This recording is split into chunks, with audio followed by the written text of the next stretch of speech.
Bueno, excelentísimo tribunal, voy a formular el alegato de bien probado en beneficio del encartado Bernabé Jesús Corrales, que es nuestro defendido.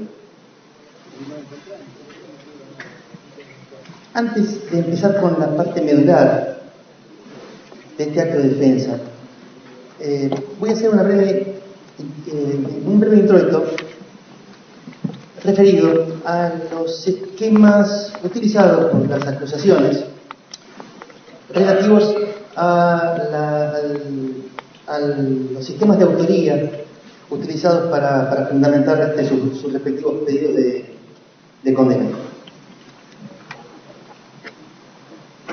Y en tal sentido, de la lectura de los argumentos que nos han amablemente facilitado, y haberlos escuchado, obviamente, tenemos que hay dos líneas, fundamentalmente nos encontramos con dos líneas argumentales, que tienen a su vez puntos en común, y que son fundamentalmente la posición de considerar la autoría como autoría mediata o coautoría mediata por dominio funcional del hecho a través de algún aparato de poder y por parte de la querella de CTA y APDH han utilizado la figura de los delitos de infracción de deber.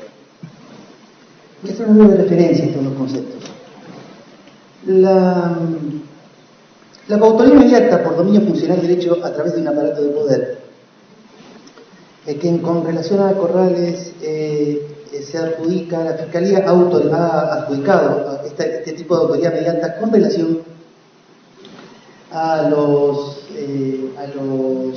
hechos de privación ilegítima de la libertad y tormentos respecto de la totalidad de las víctimas que se les adjudican, se fundamenta en la teoría del dominio funcional, que considera al autor como actuando a través de una organización o aparato que en algún momento adopta una finalidad criminal. El elemento clave aquí es la fungibilidad del autor o agente directo, por lo que la posibilidad de disponer de un instrumento indeterminado es lo que en definitiva permite adjudicar en carácter de autor el hecho cometido por el instrumento. Tiene tal la característica del autor mediato por dominio funcional que el instrumento que comete directamente el hecho punible, es decir, el que lo comete con dominio directo de su acción, actúa con conciencia, es decir, intencionalmente. Ese es el despliegue de este modo de pensar la autoría. La autoridad mediata por dominio funcional del aparato de poder, una parte. Esta posición se contrapone, contrasta con la tradicional teoría de la autoría mediata, que siempre considero que el instrumento solo podría ser o alguien inimputable o alguien con la libertad afectada por violencia o afectado de un vicio de error. Justamente, la novedad de la teoría de la autoría mediata es que incorpora al instrumento como un ente consciente.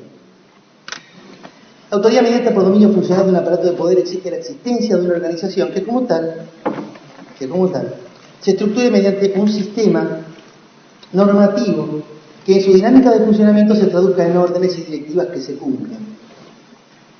La Fiscalía ha considerado a Corrales como coautor mediato de los delitos de privación ilegítima de libertad y tortura por interpretar que dichos delitos se cometieron en virtud de órdenes o disposiciones tomadas por Corrales en virtud de su posición jerárquica dentro de la estructura del aparato de poder policial.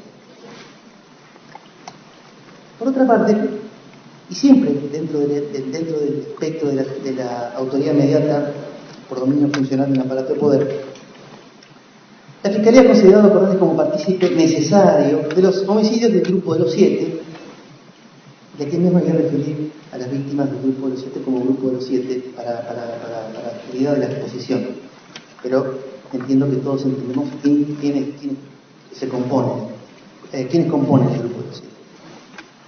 Reitero, ha considerado a Corrales como partícipe necesario de los homicidios, de aquellos que formaban parte del Grupo de los 7, dado que es evidente que dichos homicidios no ocurrieron en el marco de una organización bajo su mando.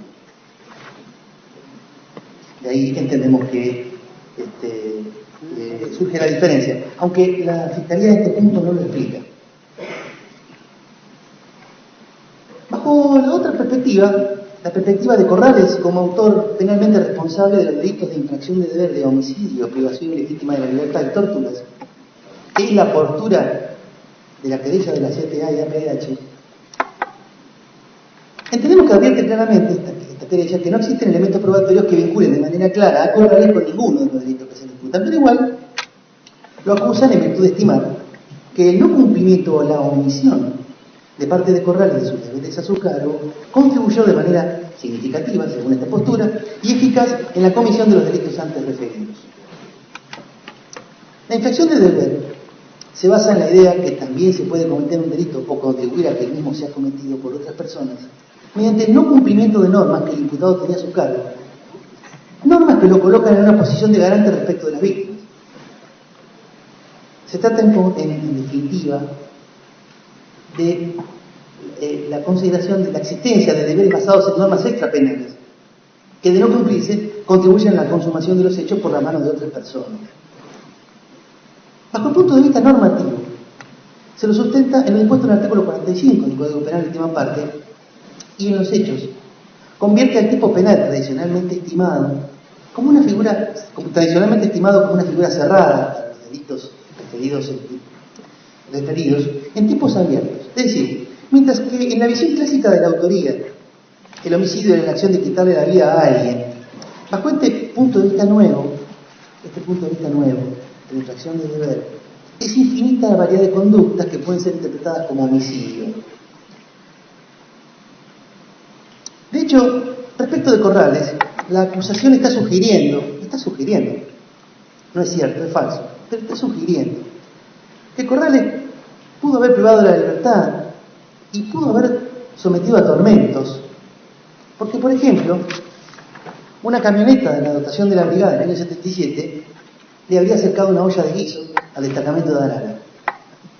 También, por el contrario, se sugiere que Corrales privó de la libertad a los secuestrados de Arana porque omitió salir con el móvil para controlar cuántos presos había en la dependencia. En cumplimiento de una dudosa directiva, ahora vamos a hablar de la directiva, de la superioridad.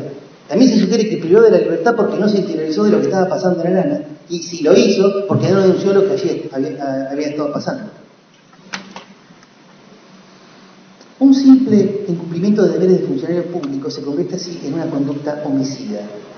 Es más, a cierta altura, no importa qué hizo o qué no hizo el acusado. Principio de equivalencia. Simplemente la producción del resultado muerte o del resultado tortura es prueba suficiente para considerar infringida la norma y por ende cometido el delito. Es decir, probamos que la norma se infringe por el resultado, porque probamos el resultado. Observes entonces que la necesidad de adecuar la conducta al tipo para efectuar un juicio de reproche ya no es más de aplicación, porque cualquier acción, bajo esta, por lo menos dudosa perspectiva, puede encuadrar prácticamente en cualquier delito. Ya vimos el absurdo de estimar que porque le habría llevado una olla de guiso al destacamento de Arana, Corrales sería un torturador. O porque por el contrario habría alimentado a los secuestrados, sería un torturador porque habría alimentado a los secuestrados y por lo tanto aseguraba su condición de tal. Además, en esta perspectiva, si omitía llevar la olla de guiso, también cometía privación ilegítima de la libertad, porque estaba asegurando las condiciones inhumanas de detención. Si hacía o si no hacía era exactamente lo mismo. El absurdo avanza aún más cuando estimamos que el simple incumplimiento negligente de una directiva lo puede convertir en autor, sin que importe si la contribución que su diligencia aportaba al hecho haya sido grande, chica o insignificante, y sin que importe el grado concreto de culpabilidad de la gente. Como resultado de este panorama,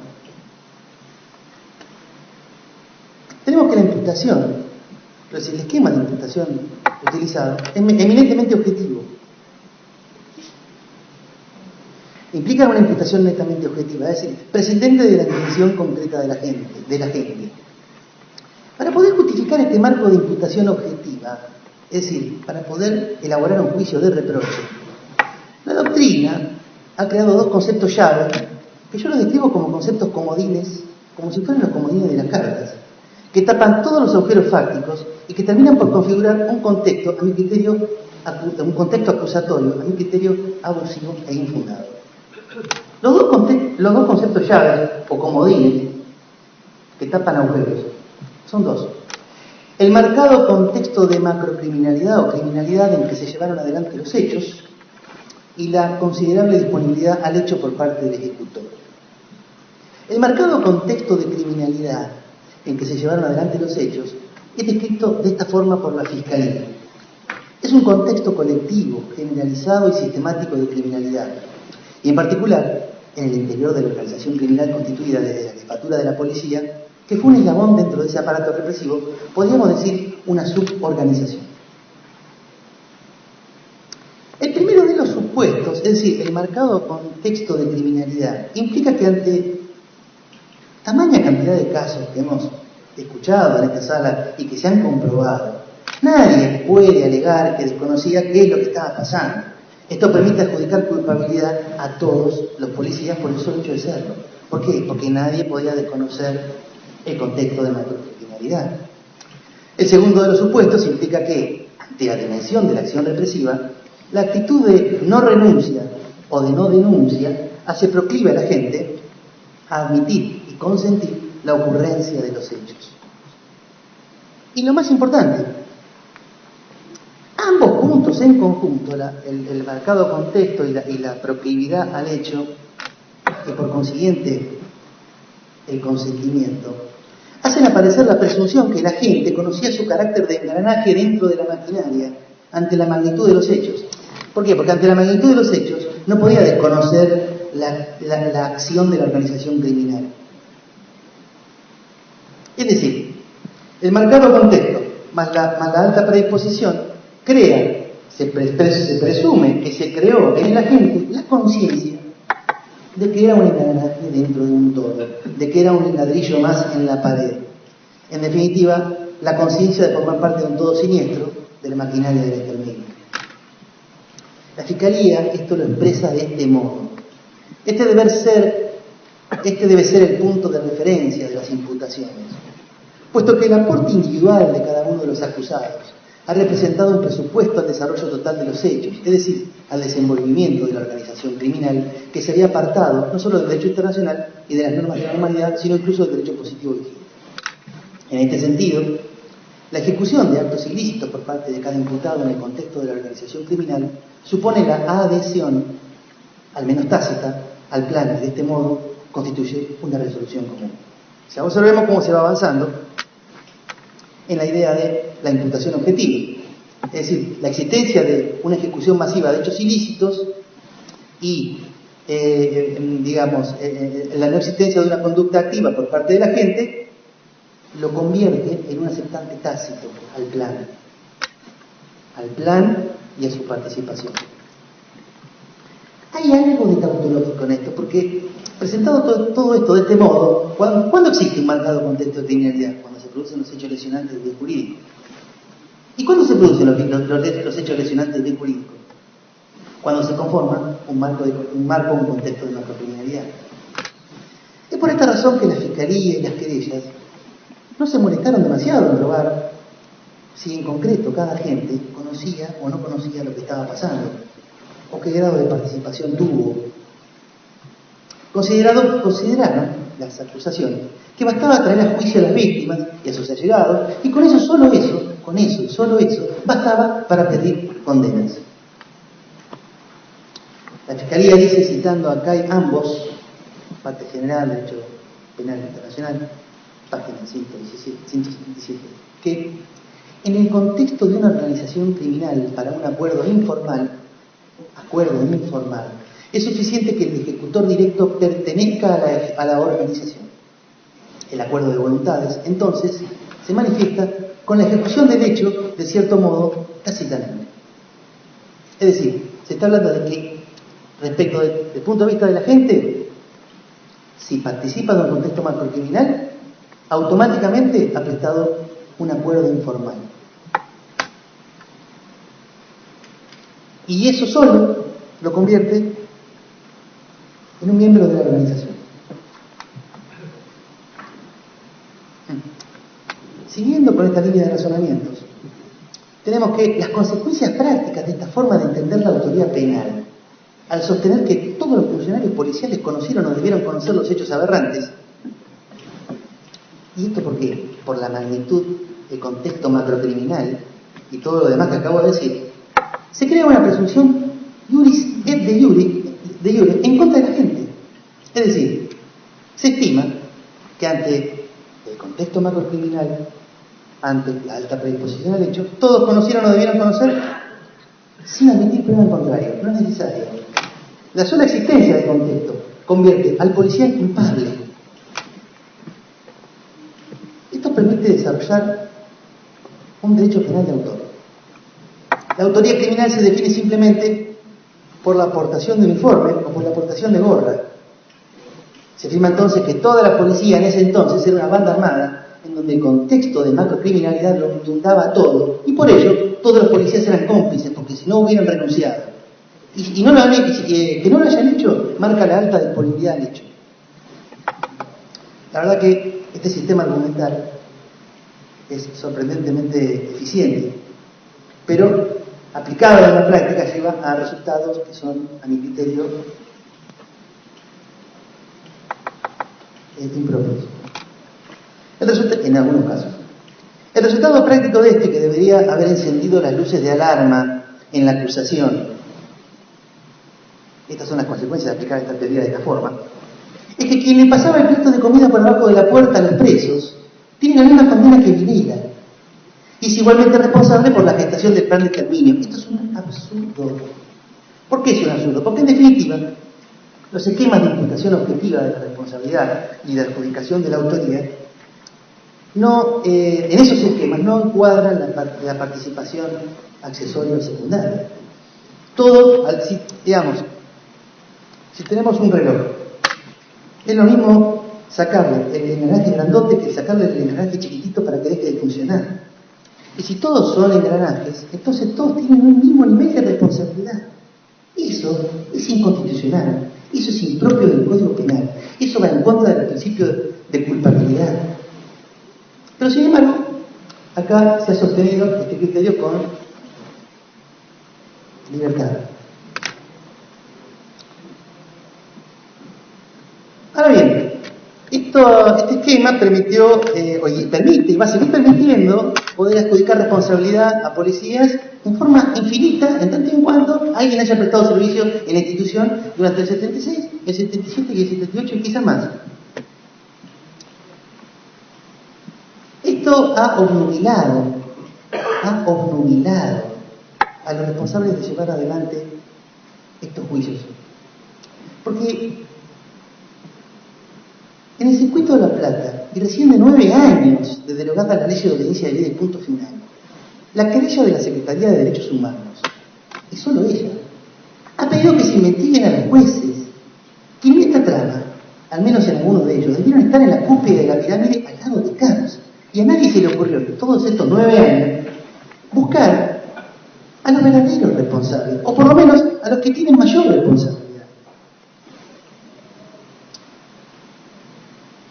La causa Moreno, que se ventiló en los tribunales de La Plata, relacionada a un abogado laboralista de Olavarría, el testimonio dado en auto por Norma Elba Sánchez, nos dan una idea de hasta qué punto el Poder Judicial, con todas sus estructuras, prestó una colaboración, más que una colaboración, un aporte esencial y sine qua non a todos los hechos que hemos tenido oportunidad de escuchar en todas estas audiencias. Pero, mientras tanto, estamos abocados, 10 años, abocados a perseguir a cabos y sargentos y a policías de todo tipo. Es ridículo entonces la urgencia puesta en procesar a cabo y dejar pasar 9 años para acordarnos de los jueces. Y debo decir que un proceso adecuado a los jueces indudablemente hubiera traído otra perspectiva en este juicio respecto del alcance preciso de lo que era el marcado contexto criminal del aparato de poder y hubiera permitido arribar a conclusiones más justas. ¿Y por qué lo digo? Porque se hubiese podido afinar el concepto de lo que se conocía y de lo que no, lo que podía saberse y lo que no, lo que parecía legal y lo que no. La acusación al sentar la raza de todo esto. a 35 años vista de los hechos, el testimonio, al menos el testimonio de las autoridades judiciales, hubiese contribuido grandemente en el esclarecimiento de la verdad material. En su momento, esta defensa solicitó al tribunal la comparencia de los testigos, de los jueces y secretarios como testigos.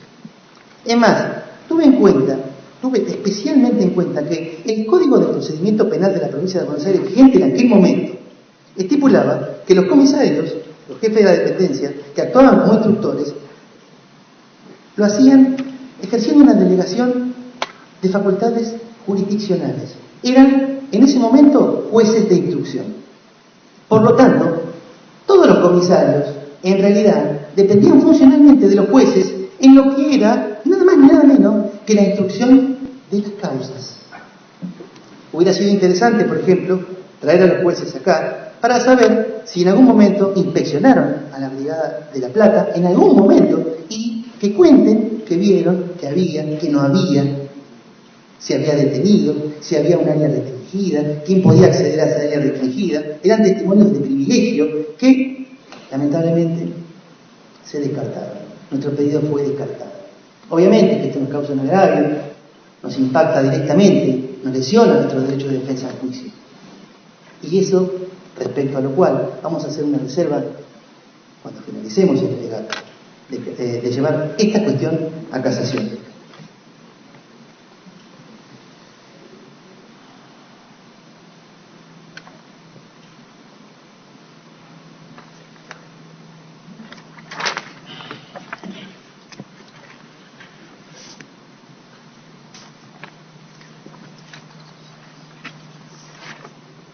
Sí,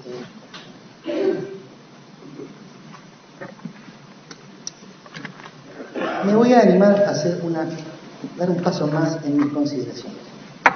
Voy a decir que la extensión ilimitada de la autoría por infracción de deber o autoría mediata por dominio funcional de un aparato de poder, la extensión ilimitada, excesiva,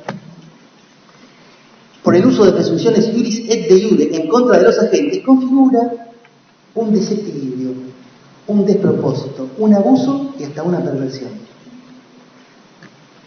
En este juicio se da la paradojal situación que las víctimas promueven encarcelar a los policías por simple portación de gorra, cuando a muchas de ellas la dictadura las secuestró por portación de ideología. Lo escuchamos en esta audiencia. El plan de exterminio, sin dudas, ha generado un trauma individual y social de gran envergadura que, de alguna manera, está llevando a las víctimas a exigir no solo reparación y justicia, sino que al propiciar un trato exactamente igual al que recibieron, manifiestan un deseo de venganza. ¿Cómo se manifiesta este deseo perverso? En la exigencia de cárcel efectiva para ancianos de más de 80 años enfermos, en la violación de garantías esenciales como el principio de inocencia, al negarle prisión domiciliaria en base a imputaciones de homicidio sin prueba alguna, o al pretender que se castigue por el solo hecho de ser policía. Le digo al tribunal que enfrentar la senilidad y las enfermedades de la vejez en una cárcel común es lisa y llanamente una tortura, y me da profunda pena ver en las víctimas el despliegue del deseo perverso de gozar que los acusados sufran la tortura. Las víctimas están adoptando las prácticas de sus victimarios. De esta forma, las víctimas se están convirtiendo en lo que durante tanto tiempo han aborrecido. El goce que procuran es un goce aberrante que en vez de evitar futuras situaciones similares, provoca una tendencia a su replicación. Para concluir el punto, digo que a la querella que expresó que con las condenas que propugna se acabará la maldita policía, le contesto que condenando a un inocente como Corrales no se logrará tal cambio. Promoviendo el derecho penal de autor por portación de gorra, sin discriminar, no se eliminará la maldita policía. Probablemente estaremos fabricando futuros resentimientos. Habiendo hecho estas aclaraciones previas, voy a entrar al núcleo de la defensa, pero voy a decir que la idea de esta posición no es impugnar la teoría de la autoría mediata por dominio de un aparato de poder, ni es impugnar la teoría de la infracción de deber. No la vamos a impugnar. Lo que decimos, lo que pretendemos, lo que exigimos es que esta teoría, estas teorías, esta forma de entender la autoridad criminal se aplique correctamente y no de la forma que lo están haciendo o que se pretende hacer, creando un derecho penal de autor. Hasta acá entonces las consideraciones generales. Yendo entonces al núcleo de la defensa, diré que probaremos acabadamente que ni la autoría mediata ni la infracción de deber son conceptos que puedan alcanzar a Corrales. Probaremos que Corrales es inocente de los delitos que se le acusan. Corrales no puede válidamente ser considerado autor mediato de delito alguno porque no estaba en posición para ser autor mediato. No dio ninguna orden ilegal, tampoco cumplió ninguna orden ilegal que hubiese contribuido a la producción del resultado de valioso imputable. Probaremos que tampoco estaba en posición de garante respecto de las víctimas de autos, lo que hubiera implicado la violación de deber alguno genérico o específico del cargo. Después explicaremos a qué me refiero genérico y específico. Esta defensa sostiene enfáticamente la inocencia total de Corrales respecto de los delitos cuya comisión se le adjudica. Demostraremos claramente la orfandad argumental de las acusaciones formuladas y aún más, demostraremos la inocencia misma de nuestro defendido que nada tuvo que ver con los infautos acontecimientos que se han ventilado en estas audiencias.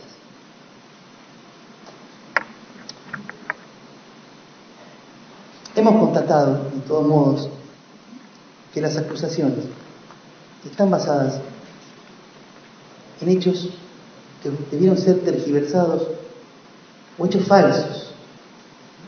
O sea, no solamente que hay errores, que hay imprecisiones, que hay omisiones, sino que hay tergiversaciones de los hechos de la causa que tornan infundada, inválida e improcedente cualquiera de las acusaciones que se nos ha formulado. La mayoría de estos defectos son compartidos por el resto de las querellas, las que lamentablemente avanzaron aún más en la tarea de tergiversar los hechos y ocultar las circunstancias importantes que, de haber sido tenido en cuenta, jamás hubieran permitido arribar a esta instancia procesal.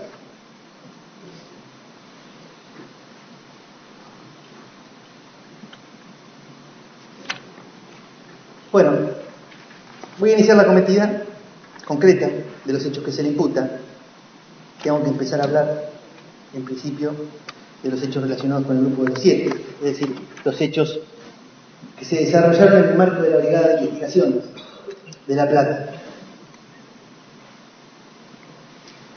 En este sentido, voy a repetir algunas de las cosas que he dicho en mi alegato previo, que formulé al momento de responder las ampliaciones a los requerimientos fiscales, a los requerimientos de la Fiscalía de la querella, cuando se adicionó el delito de homicidio, en este caso el grupo de los 7. Pido disculpas si puedo ser reiterativo, pero necesito hacerlo. En este punto voy a comenzar con la imputación fiscal. Reitero los hechos de la Brigada de Investigaciones de La Plata en el año 77. La imputación fiscal comienza diciendo que Corrales asumió el cargo de comisario de seguridad dentro de la Dirección General de Investigaciones el 20 de enero del 77. Esto es uno de los argumentos por los cuales se consideran autorizados a pedir una condena por privación ilegítima de libertad, tormentos y homicidio.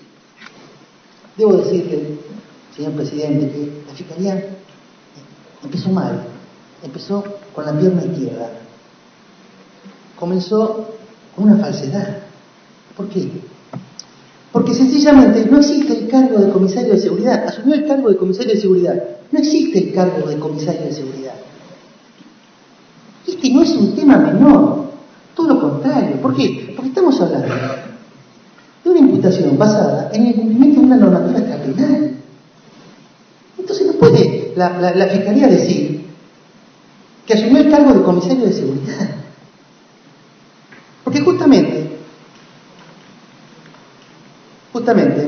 la imputación se basa en un criterio objetivo. Es por este carácter objetivo de la imputación, es decir, por el hecho de que la responsabilidad penal adjudicada tiene origen en el incumplimiento de ciertos deberes, que Corrales supuestamente tenía en su cargo, es que debemos distinguir estos conceptos técnicos administrativos que delimitan los deberes de Corrales y por ende definen el carácter de sus eventuales responsabilidades. En primer lugar, la palabra comisario define un grado dentro de una jerarquía. Comisario es un grado. La jerarquía es el orden que determina las relaciones de superioridad y dependencia. Se establece por grados. Grado es la denominación de cada uno de los niveles de la jerarquía. Debo aclarar que muchas veces la palabra grado y jerarquía se confunden, se utilizan como sinónimo. A su vez, la designación de comisario de seguridad no describe ninguna función específica, sino sencillamente la pertenencia al escalafón seguridad en contraposición al escalafón administrativo. El escalafón seguridad, a su vez, se divide en dos subescalafones, oficiales y suboficiales. Por último, el cargo es la función desempeñada por el policía en el destino asignado de acuerdo a su grado. ¿Y por qué dije todo esto? Porque es precisamente el cargo el que delimita el conjunto de deberes y obligaciones que tiene el empleado o funcionario policial en el ejercicio de su cometido. Corrales no ejerció el cargo de comisario de seguridad. Es un absurdo, un sinsentido en términos técnicos. El cargo delimita el conjunto de deberes y obligaciones. El cargo, podemos asimilarlo al rol que describe Jacobs cuando describe la imputación objetiva. Todas las obligaciones que forman parte de su cargo son los que lo pueden o no ubicar en la posición de garante. Por lo tanto, siempre hay que referirse al cargo cuando hablamos de posición de garante y siempre hay que referirse al cargo cuando hablamos de una imputación de carácter objetivo por infracción de una norma extrapenal. No entendemos cómo después de tanto tiempo de haberse promovido este expediente y después de haberlo aclarado en el alegato anterior, se siga sosteniendo el cargo de comisario de seguridad. Voy a decir cuál era el cargo de Corrales entre el 20 de enero del 77 y hasta el mes de enero del 78, cuando asumió en la Brigada de Investigaciones. No hasta noviembre, hasta enero. El cargo de Corrales era el de ser jefe de turno en la Dirección de Investigaciones, haciendo tareas meramente administrativas que no tenían vinculación alguna con la denominada, entre comillas, lucha antisubversiva. ¿Cuál era el rol de Corrales? ¿Cuáles eran las obligaciones a su cargo? El rol. Ya fueron descritas por Corrales en su indagatoria. Su trabajo era esencialmente, por eso Corrales amplió la indagatoria, para aclarar algo que no había aclarado por una cuestión casual. ¿Cuál había sido su cargo desde enero del 77 en adelante en la Dirección de Investigación? Su cargo. Su trabajo era esencialmente retransmitir novedades mediante la redacción de partes que podían circular como notas, esquelas, formando parte de un equipo de más de 4 comisarios. ¿Por qué eran comisarios? Corrales lo explicó. No lo sabe, pero explicó que supone que la decisión de nombrar jefe de turno comisario para una tarea administrativa de este tipo fue la de dar importancia a la propia dirección. Se trata de prácticas administrativas, usuales, no solo dentro del ámbito de la policía, sino en la administración pública en general. Sí. Bueno, ¿cómo probamos el cargo? Bueno, están los dichos de Corrales que no fueron desvirtuados por ninguna declaración testimonial de cargo o de alguna prueba documental de cargo en contra de esta manifestación. Esta defensa, no obstante lo cual, hizo algún esfuerzo, intentó hacer un aporte a la verdad material de este juicio, y bueno, se acredita efectivamente que había otros comisarios destinados a la misma tarea y con idénticas funciones, con el informe que se pidió en su momento al Ministerio de Seguridad. ¿Por qué resaltamos las cuestiones del cargo, del rol, las obligaciones, a qué estaba obligado y cuáles eran sus tareas? Porque Corrales, por el cargo que tenía, mientras estuvo destinado en el año 77 en la Dirección de Investigaciones, no tenía competencia administrativa alguna respecto del grupo de los 7. Corrales no conoció a esa gente, sino que no solamente no conoció a esa gente, sino que ni siquiera tenía cercanía física como para saber qué es lo que había sucedido con ellos, cómo y por qué estaban detenidos, y menos aún saber o intuir cuál sería el destino final de los mismos. Debo aclarar a esta altura que en el edificio de la entonces jefatura no había traslado de detenidos, ni interrogatorios, ni lugar de detención, por lo que Corrales estaba totalmente ajeno a las actividades que en ese entonces se llevaban adelante en el circuito Camps. Las partes y la información que dominaba, los partes y la información que dominaba Corrales nunca estuvo referida a procedimientos secretos o ilegales por parte de las fuerzas conjuntas, sino que se trató de información que a la postre era la que se conocía a través de los medios, porque la información que manejaba Corrales, y lo dijo en indagatoria, eran cuestiones relacionadas a delitos comunes. En este punto, entonces, la acusación carece de fundamento.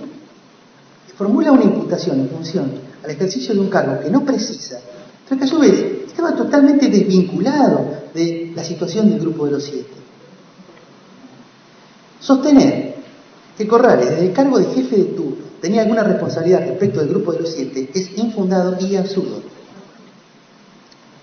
Por el cargo, por el rol, no tenía ningún deber Corrales respecto de ese grupo, porque ni siquiera los conocía, no tenía chance de conocerlo. Estaba en otra dependencia policial bajo la custodia de autoridades del circuito. Corrales jamás conoció, ni tenía por qué conocer desde su función o cargo, que en la Brigada de Investigaciones de La Plata funcionaba un centro clandestino de detención. Esto era así, en primer lugar, porque era clandestino, es decir, su existencia estaba negada al resto de los funcionarios que no participaban de las actividades que allí se realizaban. Y acá voy a introducir una consideración especial con relación al secreto de las actividades represivas y qué efecto tenían en la conciencia de Corrales, porque en definitiva acá se trata de la conciencia, si conocía o no conocía, porque si conocía, la existencia del engranaje estaba dentro del engranaje. Y acá me voy a referir a un testimonio traído por las propias acusaciones, el testimonio de la testigo Mántaras, que ratificó que las actividades represivas respondían al esquema establecido en la RC 9-1, que era un plan de acción que determinaba el carácter secreto de todas las actividades represivas.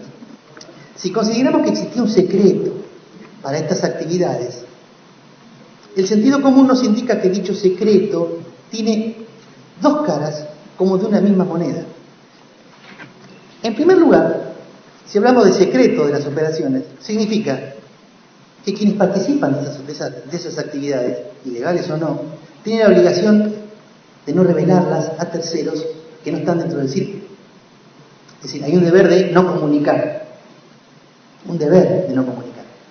Pero como contrapartida y como al revés de la moneda, existe una obligación por parte del resto de los miembros de la policía de no inmiscuirse en dichas actividades, o pena de quebrantar ese secreto con el riesgo que ello implicaba para todas las partes.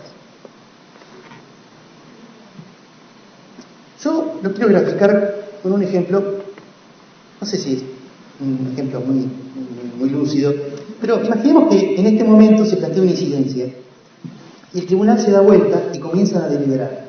Yo tengo el rol de defensor, ellos el rol de la querella y los señores jueces el rol de jueces. Bueno, yo no puedo acceder a lo que está deliberando el tribunal, no puedo, estoy a 4 metros, pero no puedo acceder. Los jueces a su vez tienen la obligación de no hablar a los gritos, porque esa deliberación es secreta. Entonces, está la obligación de no hablar a los gritos. Y yo, a su vez, por eso que están haciendo, y que lo están haciendo a voz baja, yo no puedo acceder. Pero supongamos que yo me levanto y me acerco al grupo de jueces que está deliberando, pongo la oreja y digo, permiso, quiero saber de qué están hablando. Me van a decir, señor, váyase, usted no puede participar de esto. Así funciona el secreto. Así funciona. Con esto voy a responder a lo que algunas personas pueden llegar a estar pensando. ¿Cómo es que Corrales, estando en la dirección de investigaciones, ¿no?, era comisario, y ahí estaba Chicolás, donde se supone que se emitieron órdenes relacionadas a las actividades del circuito? ¿Cómo que no sabía nada? No sabía nada. No, no sabía nada porque no tenía acceso al secreto. En este caso, el secreto es un muro invisible de 50 metros de alto por 10 de ancho. No se puede acceder si no se está dentro.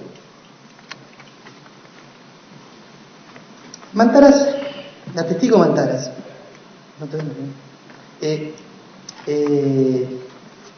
hace estas reflexiones con relación a esto.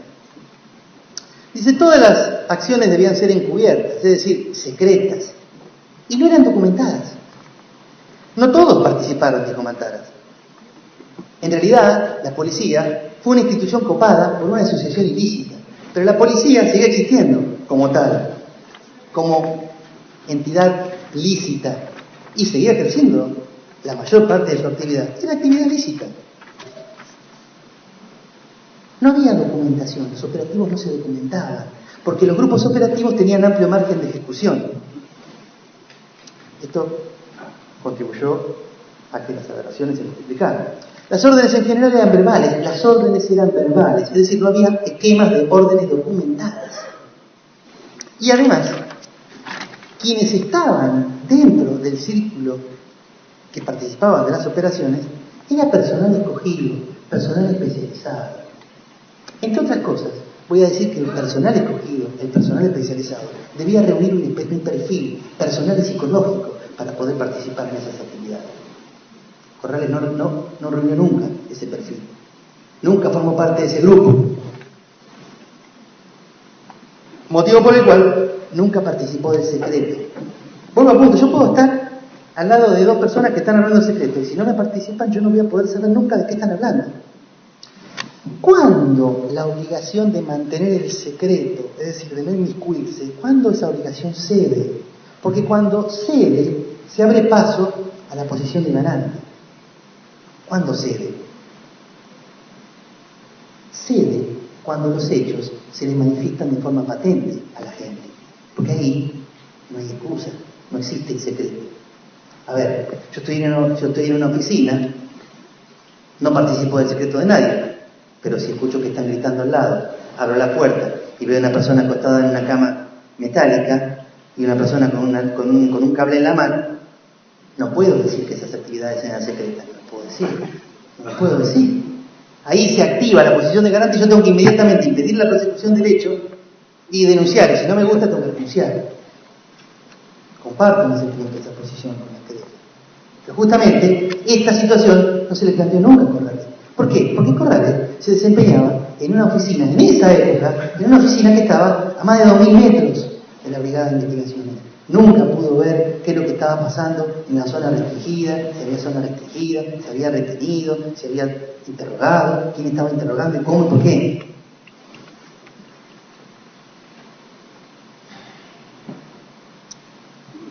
Corrales remarcó siempre, desde su primera declaración, siempre, y su primera declaración desde el juicio, de la que hizo en el juicio por la verdad, en la que enfrentó un interrogatorio digno de Torquemada, dijo siempre que nunca tuvo conocimiento de hechos aberrantes.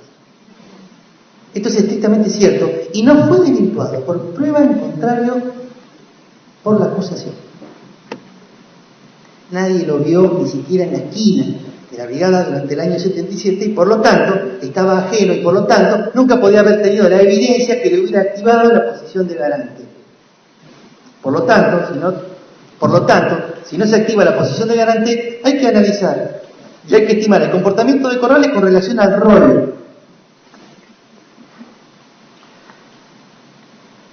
Si tenemos en cuenta que el margen temporal de los hechos relacionados con el grupo de los 7 se extiende hasta el 31 de diciembre del 77, y si tenemos en cuenta la abundantísima prueba testimonial vertida en esta audiencia, queda claro que nadie vio a Corrales en la Brigada de Investigaciones de La Plata en el año 77, ni siquiera, como dije, pasar por la vereda de enfrente. La prueba es conteste con lo expresado en este sentido por Corrales en todas sus declaraciones.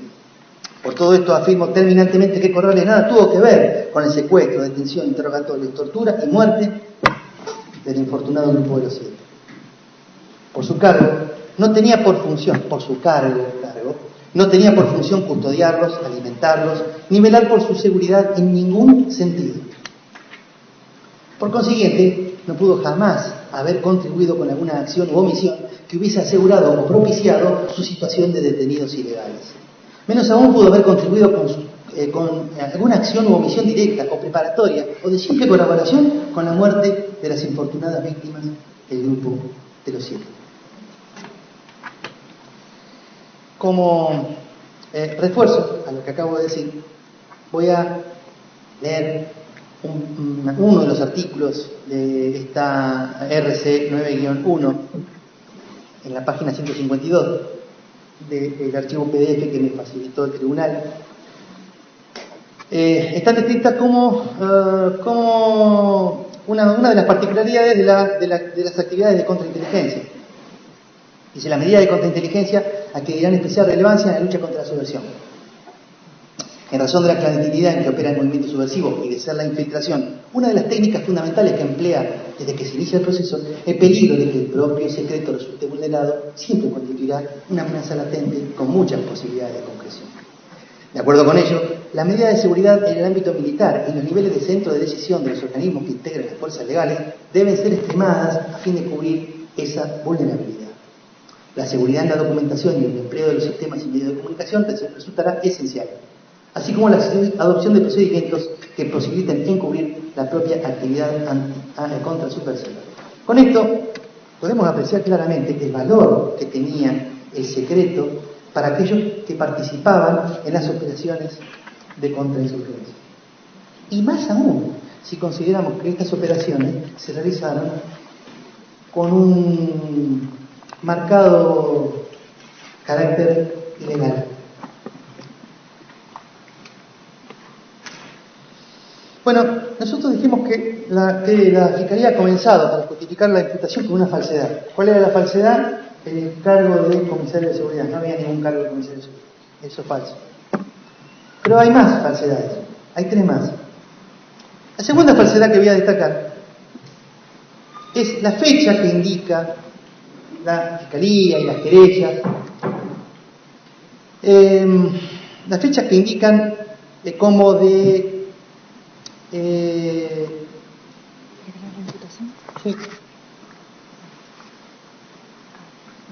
Desde que se hizo cargo de la Brigada de Investigación de La Plata. La expresión es: Corrales fue asignado como segundo jefe de la brigada. Fue asignado como segundo jefe de la brigada.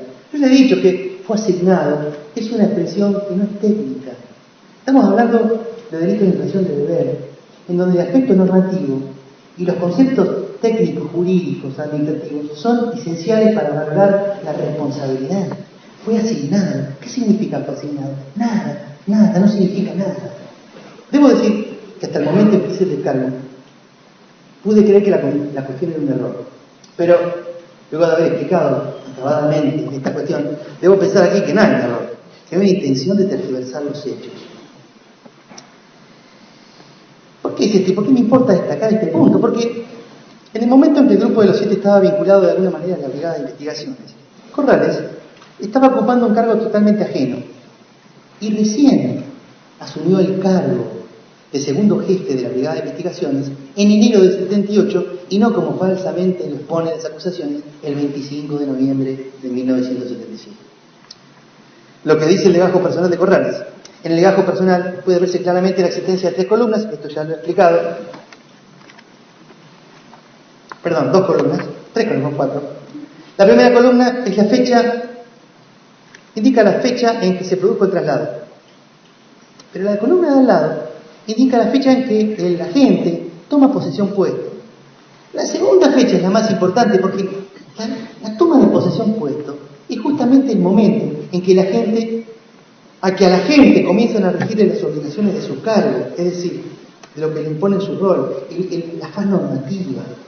Antes no. ¿Por qué? Porque no había asumido el cargo, no había tenido posesión puesta. ¿Cuál es, en los hechos, cuál es la dinámica de esta circunstancia? Bueno, la dinámica es que cuando se produce un traslado, la autoridad que lo dispone firma un documento que dispone el traslado. Pero ese documento, ese acto administrativo, esa orden, tiene que ser notificada al numerario. De alguna forma notificada. Se puede notificar verbalmente, se puede notificar por escrito, pero después que el numerario se notifica, tiene que ir y tomar posesión puesta, porque el hecho de que se notifique no implica que desde ese momento empiecen a correr sus obligaciones de su cargo, solamente cuando toma posesión puesta. Imagínense al policía que, estando en La Plata, es notificado acá en La Plata que es trasladado a Bahía Blanca y tarda un día en llegar a Bahía Blanca. Ese día del viaje no le corre para valorar si era responsable o no del cargo que va a desempeñar en Bahía Blanca. Le corre desde el momento que toma posesión puesta. ¿Cuál es la práctica de toma de posesión puesta en policía? Inveterada desde siempre. Hecho conocido por todos y que en principio no debería ser objeto de prueba, es precisamente que si es un segundo jefe, se presenta ante el jefe y le dice que va a tomar posesión puesta de su cargo, y el jefe es el que lo pone en posesión puesta, labrándose al efecto un acta que queda constancia en el libro de actas de la dependencia. Así es la práctica. Son momentos distintos. Observemos nuevamente el legajo de Corrales. El legajo de Corrales dice que el 25 de noviembre del 77 fue trasladado a la Brigada de Investigaciones de La Plata. Pero no tenemos fecha de toma de posesión puesta. ¿Por qué ocurre esto? No lo sabemos. No sabemos por qué después de 35 años, por qué la autoridad administrativa omitió anotar la fecha de toma de posesión puesta. Entonces, la pregunta es: ¿y cuándo tomó posesión puesta? Corrales tomó posesión puesta de la forma en que lo dije, en el mes de enero, cuando Ferreole también se presentó en la brigada. Y en el mes de enero se presentó ante el jefe, tomó posesión puesto, el jefe se fue de vacaciones, había ido de vacaciones, y así quedaron las cosas. Corrales también se fue de vacaciones, lo dijo en la declaración.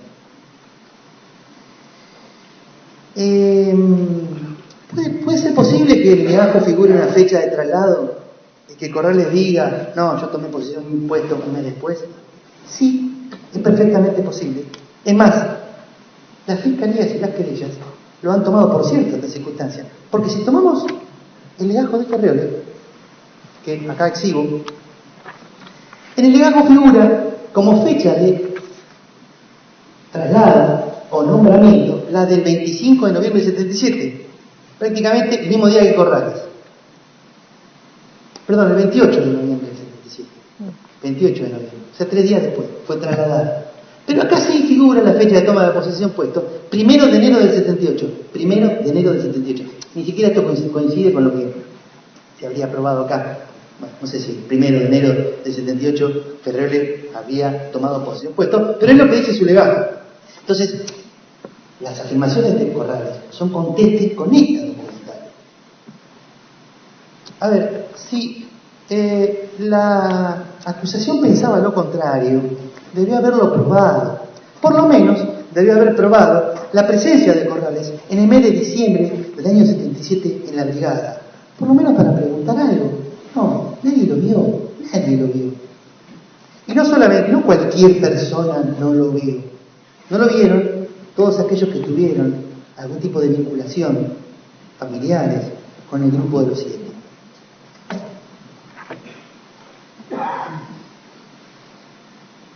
Esto implica que Corrales no tuvo ninguna relación, ni directa ni indirecta, con el grupo de los 7. Esto refuerza lo dicho con relación a la ajenidad de Corrales, en cuanto al cargo que desempeñó, en cuanto a las obligaciones que tenía, que podía o no podía, o debía o no debía cumplir, y en cuanto a lo que significa o no el contexto de criminalidad.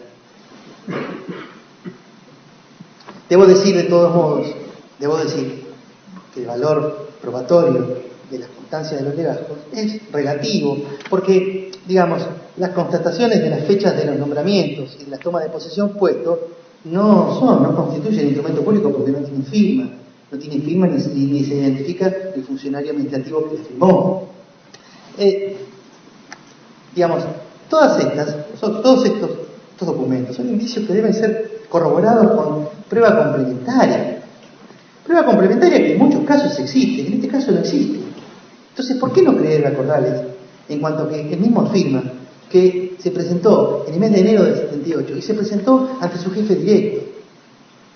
Lamentablemente, se ha pedido al Ministerio de Seguridad que acompañe, que remita los libros de guardia, los libros de acta de la dependencia, esos libros no aparecen. Me podrán decir, bueno, los destruyeron. Bueno, está bien, pero a ver, ¿por qué nosotros debemos hacernos cargo o debe pesar sobre nosotros esa circunstancia respecto de la cual nosotros no tenemos nada que ver?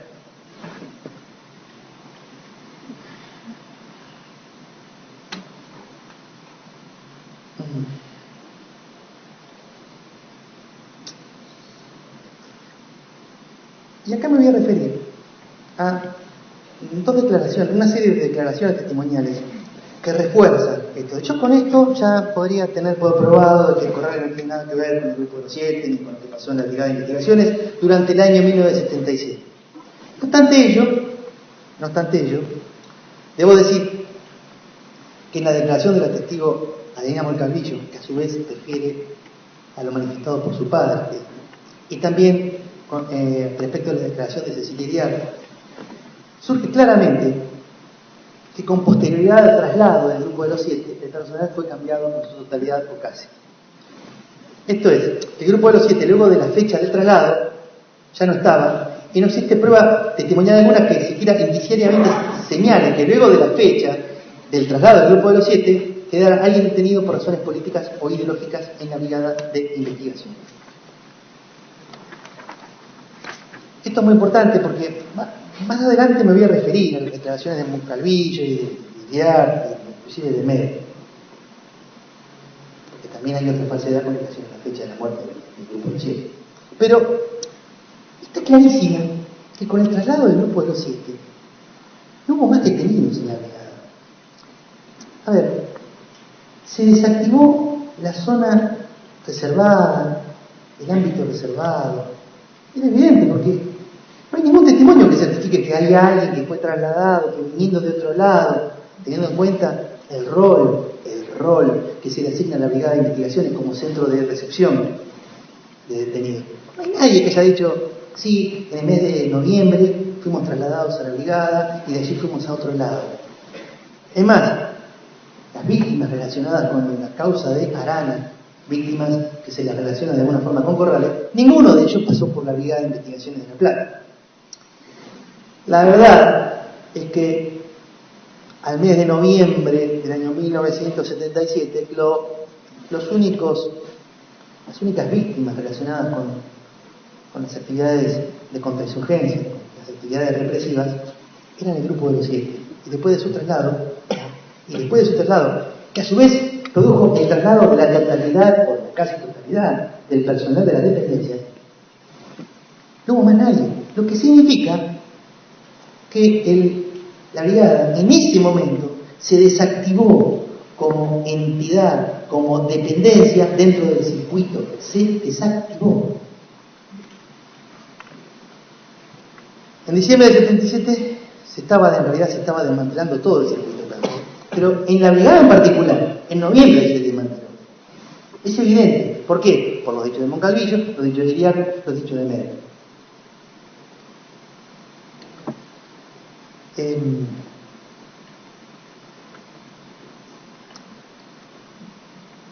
Bien.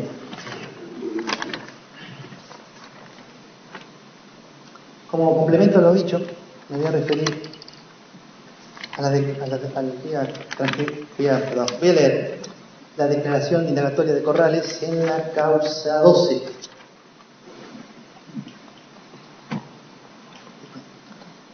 Que con respecto a las personas, manifiesta Corrales, que con respecto a las personas que se le mencionan, se refiere al Grupo de los 7, manifiesta que nunca las vio, nunca las trató.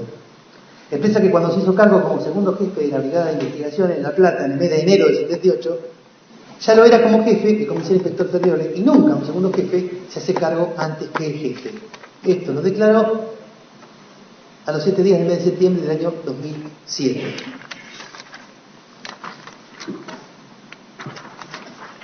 Esto no fue desvirtuado por prueba en contra. A su vez, el 9 de mayo del 2007, en la causa Arana, Corrales manifestó que con respecto a la Brigada de Investigaciones, los últimos días de diciembre del 77 fueron nombrados con Ferrioli, este como jefe y él como segundo jefe. Y se hicieron cargo, pero se presentó en la brigada a los 20 días, promediando el mes de enero del año 78. Eso es lo que dijo Corrales en ambas causas. Bueno, como complemento a su vez de lo dicho, puedo señalar a la declaración indagatoria de Bersellone. También relata que fue trasladado a finales del 77, fue trasladado, pero su traslado figura recién el 2 de febrero del 78. Pero él dice, mi traslado figura el 2 de febrero del 78, pero yo estuve hasta el mes de diciembre del 77. Esto significa que este tipo de enviar. Entonces, esto significa que estas cuestiones relacionadas con la imprecisión de fechas era bastante común en esos tiempos. Esto nos lleva a la tercera falsedad, nos lleva directo a una tercera falsa manifestación. Esta falsedad es que el imputado Corrales tenía un amplio poder decisorio, tanto en la Brigada de Investigaciones como en el Salvamento de Oral. En la Brigada de Investigación. ¿Por qué no tenía un poder decisorio? Porque no había sido trasladado, no había tomado posesión de un puesto.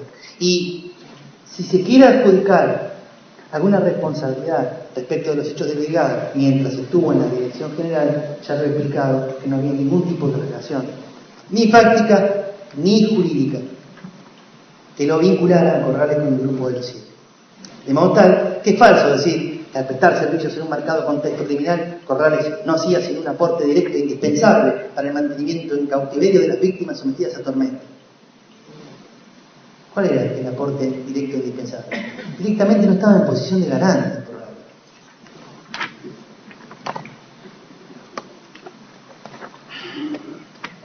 La cuarta falsedad es la falsa fecha de la muerte de los que formaron parte del grupo de los 7, de las infortunadas víctimas que formaron parte del grupo de los 7. ¿Por qué? Porque se adjudica a Corrales la autoría inmediata o el delito de infracción de deber de homicidio por la muerte de estas personas ocurrida en un periodo de 2 meses, del 1 de noviembre al 31 de diciembre del 77. Inconsistentemente se dice que la responsabilidad de Corrales es por el cargo que ejerció en la brigada, aunque se menciona que desde enero del 77 había estado en la dirección. Este nivel de imprecisión me deja en situación de indefensión porque en realidad no entiendo, no se puede comprender el sentido de la acusación. Ahora, ¿cuándo murieron los que integraban el grupo de los 7? Yo voy a manifestar que el grupo de los 7 hay 2 fechas. El 29 y el 30 de diciembre del 77, perdón, el 29 y el 30 de noviembre del 77 fueron las fechas en las que se produjo los traslados y la inmediata muerte del grupo de los 7. Hay una séptima persona cuyo homicidio se le adjudica a Corrales, que es Galarza, pero que esa persona no tenía el mismo destino, entre comillas, que este grupo, que habría elegido, entre comillas, ir a Chile, porque de ahí iba a pasar a Mendoza, y si no me equivoco, se trata de la víctima Galarza. Esta persona habría sido trasladada con anterioridad al 29 y 30 de noviembre. ¿En qué me baso para sostener esto? En primer lugar, en la declaración de Moncalvillo, de Adina Moncalvillo. Moncalvillo expresó que el 30 de noviembre habían cambiado todas las autoridades de la Brigada de Investigaciones, el 30 de noviembre.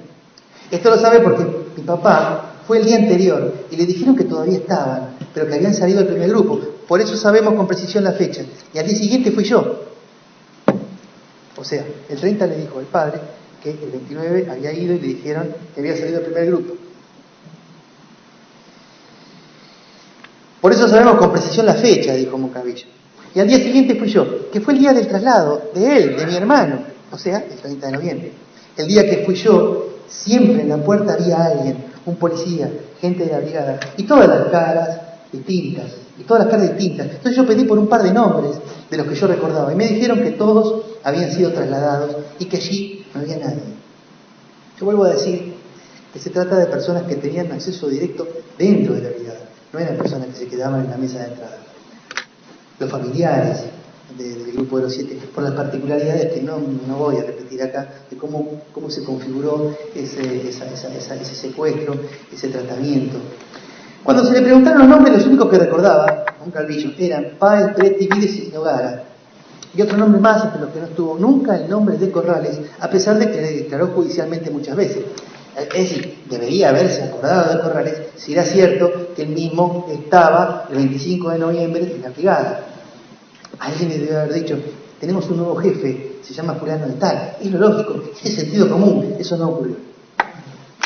Si bien es cierto que más atrás en su declaración había mencionado el 30 de diciembre, pero después repite con insistencia que el día era el 30 de noviembre. Pero si hubiera sido 30 de diciembre, es indudable que hubiera mencionado que al día siguiente era feriado y que se trataba de fin de año. Eso no lo dice. Lo definitorio en esto es que Moncalvillo, en su declaración prestada en la audiencia de la causa Fonberry, ratificó que la fecha no había sido el 30 de diciembre, sino el de noviembre. Es decir, declaró 2 veces que la fecha había sido el 30 de noviembre, la del traslado de su hermano. Ahora bien, lo trasladaron el 30 de noviembre al hermano de Moncalvillo. El día anterior habían trasladado al grupo a otro grupo de 3 personas. Pero, ¿qué pasó? ¿Lo trasladaron a otro lugar y después dispusieron de ellos? No. Med dice claramente qué es lo que había sucedido. Yo tomo la declaración de Med. Yo no voy a afirmar si lo de Med es cierto o no es cierto. Un tribunal tomó por cierto los dichos de Med.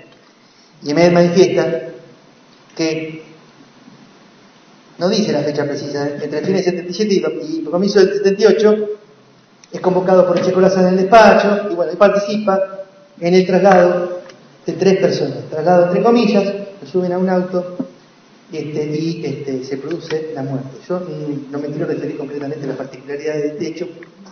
Bueno, habrá que ver la declaración de Med en detalle.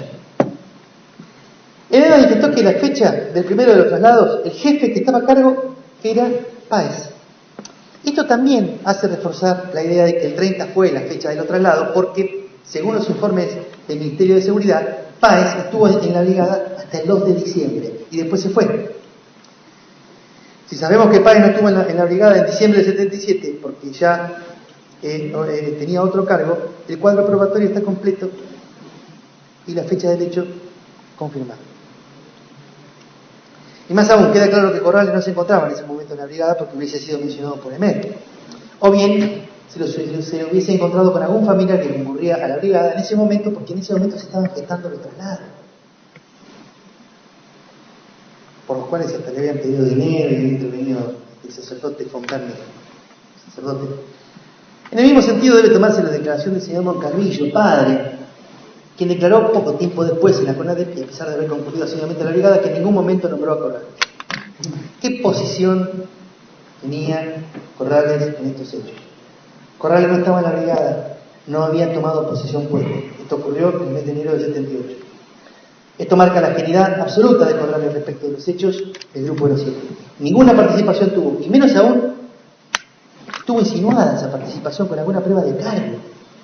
En el cargo de jefe de turno en la Brigada de Investigaciones, en la jefatura de investigaciones, no tenía ninguna competencia administrativa para actuar o dejar de actuar en beneficio o en perjuicio de la víctima. No estaba en el lugar de los hechos, tampoco pasó siquiera cerca del lugar. No tuvo contacto visual con este grupo. No tuvo conocimiento de cuál era el tipo de detención o secuestro que venían sufriendo, o si fueron torturados, o si de alguna manera se les menoscabó su integridad física. Emet es muy detallista en cuanto a las personas que participaron en el operativo de traslado entre comillas. Y en ningún momento menciona a Corrales. Todo este cuadro, todo esto, excluye a Corrales en una eventual posición de garante. No hay posición de garante. El marcado contexto macrocriminal denunciado en las acusaciones, sin presumiéndolo iuris et de iure, sin prueba alguna, es inaplicable. Corrales no tuvo conocimiento de alguno de los hechos. Y a todo evento, ni siquiera tenía conocimiento de que podía haber llegado a actuar de alguna forma en beneficio de las víctimas. Conclusiones respecto de la prueba. Es claro que toda la prueba escuchada en esta audiencia, en especial la prueba documental de cargo, termina demostrando la total inocencia de Corrales. Corrales es inocente de estos aberrantes hechos. En este sentido, es fundamental el hecho de que ninguna prueba contradice su declaración indagatoria, sino que la refuerza y va en el mismo sentido. Es claro que luego de 35 años de transcurridos los hechos, el arribar a un grado de certeza respecto de la inocencia o culpabilidad de Corrales se torna una tarea difícil porque muchas de las pruebas posibles han desaparecido. Ha desaparecido el libro de acta de la brigada, en la cual se asentó la toma de posesión puesto de Corrales en la brigada de investigación. Han muerto testigos importantes. Desconocemos la existencia del resto porque Corrales siquiera se acuerda de quiénes lo acompañaron en su gestión. La información disponible tiene 76 años, Corrales. La información disponible en la causa nada dice al respecto. Ni la Fiscalía ni las querellas han profundizado en la investigación, de modo a intentar arrojar más luz. Por su parte, el criterio, a mi humilde pensar, erróneo del tribunal, en cuanto rechazó nuestro pedido de inquirir quiénes eran las autoridades jurisdiccionales y sus auxiliares para traerlos como testigos, dificultó aún más la tarea de averiguación de la verdad material. Esta defensa hizo el mayor esfuerzo para que esto ocurra, porque hemos visto ante la falta de solidez de los requerimientos que a pesar del estado de inocencia, la presunción se había dado vuelta y nosotros estábamos a cargo de probar nuestra inocencia. En la medida de lo posible lo hicimos. Y por el contrario, la parte acusadora no aportó ninguna prueba clara y menos contundente que permitida afirmar lo contrario. Concluyo entonces que Corrales es inocente de los delitos que se le adjudican en relación al grupo de los 7. Es inocente de haber perpetrado privaciones legítimas de la libertad, tormentos y homicidio calificado en perjuicio del grupo de los 7. Corrales, en todo este tramo debe ser declarado absuelto, con expresa mención que todas estas acusaciones no afectan su buen nombre y honor.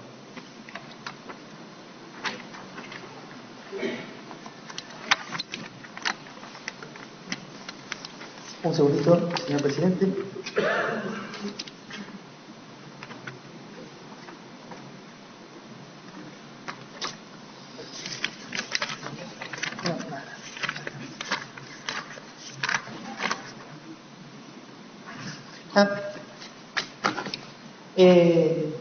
Por último, en este punto añado que Maricel Marta Mainer, hermana de María Magdalena, y Pablo Joaquín,